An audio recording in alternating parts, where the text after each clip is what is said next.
So guys, as we have been discussing in the show, this week marks 20 years since the Iraq War invasion. And joining us now to talk about some of the media failures then and whether they have learned anything in the present is Dr. Trita Parsi. He is Executive Vice President of the Quincy Institute. It's great to see you, sir. Good to be back. Before we get into the content here, I do want to flag for everybody, I'm moderating a panel in conjunction with Quincy Institute. That is going to be tomorrow. And it's going to tackle, it's a great group of people that are going to be on this panel, and we're sort of tackling how the media led us into war and some of these questions about what, if anything, has changed in terms of their coverage. So you can RSVP online, you can join us online, you can join us in person. It should be a great event. So with that being said, Dr. Parsi, just remind people of what a monolith the media was leading up to the Iraq War. It wasn't just conservative media. It was almost uniformly across the board. How did they make such a grave error of just trusting hook, line, and sinker, whatever the Bush administration wanted to feed them? They made error by not doing their jobs. The job of journalism is to question power, to scrutinize it, and there was no scrutinizing. There was no tough questions being asked. Instead, the media really helped create a groupthink situation in Washington and beyond. I was on the Hill at the time, and it was very clear. It's like a switch went off. Once the White House set the signal that they want to do this, you could not disagree with it publicly. People had to whisper in the corners if they had any qualms about it.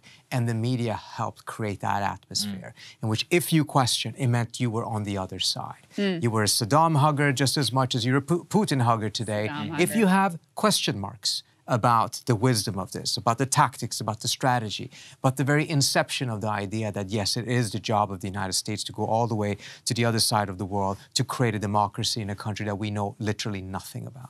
Yeah, and that's something we wanted to dig into is the dynamic that you said. Let's go ahead and put this up there on the screen from Branko Marcetic. Made a great point. 20 years ago, the Iraq War changed everything and taught elites nothing. Can you, since you were there at the time, compare that time to where we are right now in not just the Ukraine debate, but really the foreign policy debate in general?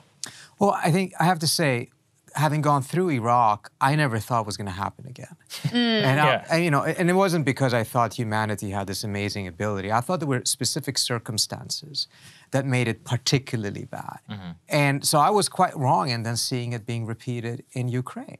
And I think what happened with Ukraine, part of the reason why both from the media and other ends, there was this desire to just think that this is the right thing to do, is because of that desire of us wanting to be on the right side of history, which then means that logic and nuance, all of that stuff has to be set to the side. And it was in a way of correcting in the minds of some people what had happened for the last 20 years. When the United States used to be the aggressor, the one country that invaded others, preemptive wars, etc. And now it was someone else doing it. Great, now we can be on the right side of history. We can be the good guys, thinking that we are in a Marvel movie rather than being in a reality in which nuance is unfortunately the key thing that makes us better understand the world and chart a better direction for our foreign policy. So I think that desire really kicked in, and it made it at times even worse. And one thing I have to say that is really, really scary. I follow stuff in Europe a lot. I grew up in Sweden. They didn't have the groupthink back in 2003, as you know. Yes, they were quite critical. Yeah.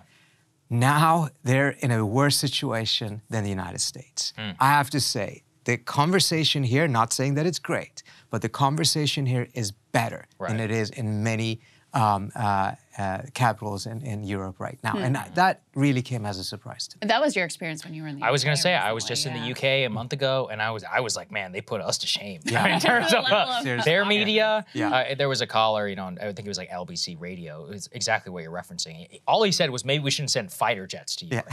And this guy, the host, just lost it on him, like anti-democracy, all of that. And I was like, man, if that's how it is here, like, you know.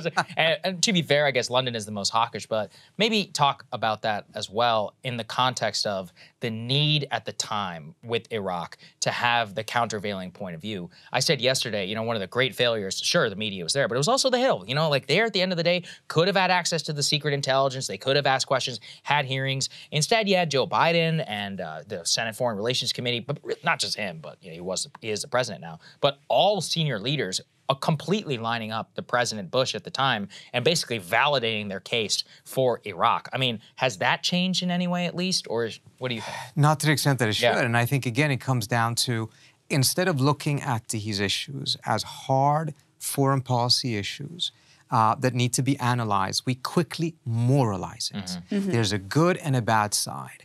And once we do it that way, you're not allowed to any longer have question marks about strategy, tactics, etc. Because if you have those question marks, you are then siding with the evil guy in the equation. That's not to say that what Russia did in Ukraine is completely wrong. Terrible. It's a violation of international law. All of those things are true. But when we look at foreign policy through that moralizing lens, we eliminate the possibility to be able to actually have a nuanced, logical, critical conversation about what the right way out of this situation is. It's all about taking sides. And the end result of that is that far more people die. So even if you want to take a look at it from a moral position, the outcome is likely going to be worse from that moral position as well. You know, I was thinking the other day about, remember when progressives put together that letter that was like so mild, was like, look, we totally support what the president is doing. We think he's great. And Russia's, you know, obviously illegal invasion, all of that. But maybe we should potentially consider diplomacy. That's not exactly what it said. But that was basically the gist of the letter. And the backlash to that was so over the top. They end up they pull it, they apologize for it. We really haven't heard a word of dissent from progressives since then. And that was, you know, both sort of like political backlash, but also a lot of that was fomented by the media. It seems to me like the attempt to crush dissent coming from the progressive left, elected left, has been very successful. I have to say, the idea that this only comes from one side is simply not true. It comes from all sides. It's an unfortunate human condition. And we have to recognize that rather than, again, throwing ourselves and thinking, oh, it's only the political opponents that are doing it this way. This is happening on both sides. I think it was a huge mistake, the reaction to that letter. That letter simply just said, look, we're supporting the defense of Ukraine, but there's got to be a diplomatic element to it as well. And rest assured, at one point there will be. And at that point, the closing of political space that has happened is going to make it all the more difficult for the White House to go in that direction. This was a letter aimed at creating political space for the administration so that when it felt that the opportunity was there to shift towards diplomacy, it would be able to do so without having a lot of resistance in Washington. And that was squashed. That was a huge mistake. And incidentally, just a couple of days later, it turns out that Jake Sullivan was going to Moscow. Was going and talk to a Russian counterpart. So clearly, the White House was already engaged in some of this activity of diplomacy. So those who thought they were defending the president by squashing it had no clue what the White House actually was doing, because they were engaged. Not at the level, not at the extent that I would like to see, but nevertheless, there was some diplomacy taking place, whereas the defenders of the White House thought that they had to squash this. Clearly showed they had no clue what was going on. They had no clue where the White House wanted to go, but they were acting as this moral police of being able to decide who's allowed to have an opinion on this and who is not. Well, my last question is on, at least the space has been open. You're with the Quincy Institute, with figures like you in the foreign policy debate. Do you think, what are the best ways that you think that people, ordinary people, but also here in Washington, we could move it so that there is at least a fair one? And should a Iraq-style event ever happen again? Well, I think the key thing, again, is to have the moral courage of asking questions. It doesn't mean you're taking the other side. It means that you have to question these things in order to improve the various directions that we might consider to go. And I think the emergence of breaking points and alternative media is essential to this. The problem I see, though, is if you have half the population only watching mainstream media and the other half only watching alternative media and never talking to each other. All that's going to lead to is further polarization, further looking at it from a moral lens of, you know, there's us and then there's the others. And that's not going to help. But at the end of the day, it's still a step in the right direction, because if we didn't have breaking points and alternative shows that brought on other guests that asked these questions, we would be exactly where we were with Iraq, in which no questions were asked. And incidentally, it was very fascinating. I personally benefited from this. I was leading the National Iranian American Council. And the way the media 2 years, 3 years after the Iraq War, wanted to compensate for a mistake that they had committed, that they knew that they had committed, but very few of them were willing to admit, was to actively go and seek alternative voices and bring those in. That's good. It was not bad. Yeah. But again, it's not good if you're not learning from it in order to prevent the mistake in the first place. Right. Yeah. Well, one of the things, you know, I'm excited to talk to Jonathan Landay is on the panel tomorrow. And he, for people who don't know, he was a journalist with Knight Ridder at the time. And one of the few who actually dared to question.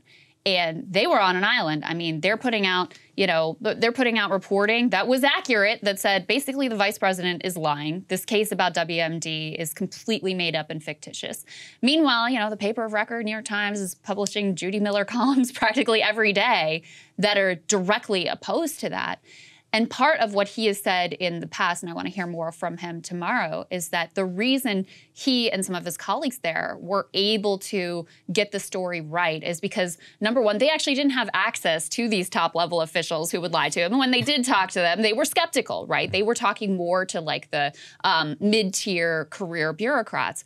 But also they really took to heart the fact that their papers were going out to, you know, towns that had military bases where they saw themselves not as writing for the DC elite. They were doing journalism that they wanted to serve, you know, the sons and daughters who are going to be sent over to Iraq to fight and die. And that's what they really took to heart. So, you know, I think part of why things may have gotten worse is there's been so much media consolidation. Like everything is basically national press now, at least at the sort of like corporate legacy media level.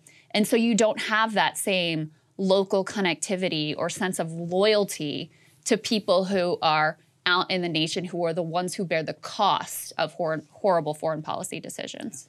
Yeah, I mean, everywhere else we hear that the diversity of views and viewpoints are important in order to get the best possible decisions. Right. But when it comes to the media, we see the direction going in exactly the opposite direction, as well as within government as well. I mean, it cannot be easy be inside government having a different view, knowing very well that your career path is going to be severely set back if you are expressing questions and skepticism about certain decisions. Yeah, I think that's all well said. Well, I'm excited for the panel tomorrow. Thank you for Excited inviting me to do it. It's going to be really interesting to dig into, and it's always great to have you. Thank you so much. Thank you so much. Good to see you, sir. Good to see you. Appreciate it.